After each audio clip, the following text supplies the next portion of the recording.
Taarifa iliyotufikia ni kuhusiana na makamu mwenyekiti wa chama cha CCM ambaye ni Stephen Wasira, baada ya kuzungumza na kuweza kutoa taarifa kwa makamu mwenyekiti wa chama cha demokrasia na maendeleo ambaye ni John Heche, baada ya kauli yake ya kuzungumzia kuhusiana na swala zima la form za petition ambazo zinahitajika saini zaidi ya milioni 15 kwa Watanzania kwa lengo la kuzuia na kutaka kujihusisha na uchaguzi kwa chama cha demokrasia na maendeleo, lakini pia na kuzuia uchaguzi wa mwaka 2025. Na huku kwa nukuu ya makamu mwenyekiti wa chama cha CCM Stephen Wasira, baada ya kuweza kuzungumza kwamba yani siku zote mawazo sio umri, na katika swala ambalo pia ameweza kupinga ni itikadi ya John Heche ambayo amekuwa akileta ndani ya chama cha demokrasia na maendeleo, na huku akiwa ameweza kumpachika jina la kwamba huyo ni chawa wa Tundu Lissu. Yani kiwalisia hajataka kuzunguka, na amekuwa akiona kabisa kwamba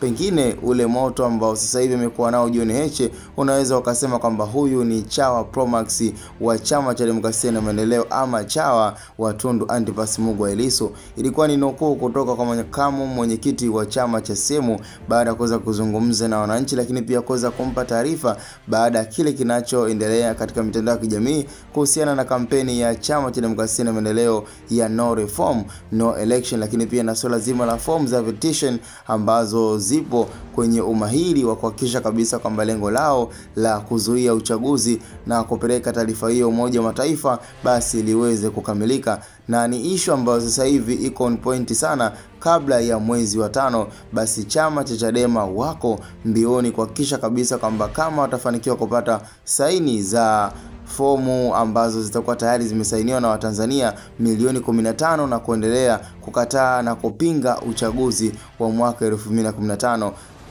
kumradhi ni mwaka 2025, na ikiwa lengo lao kubwa ni kutaka 2030 kama kutakuwa na mabadiliko ya katiba, basi hapo ndo watakuwa wako huru kujihusisha na swala zima la uchaguzi. Bwana, cha msingi nafikiri tukutane kwenye comment, lakini pia yaliyojiri na ambayo tuko nayo kwa siku hii ya leo ndo hayo kuhusiana na Stephen Wasira. Wote hawa ni makamu, huku makamu wa chama cha CCM na huku ni makamu wa chama cha demokrasia na maendeleo chama cha Chadema. Tukutane kwenye comment, na hii ni Hatboy Media, your favorite channel.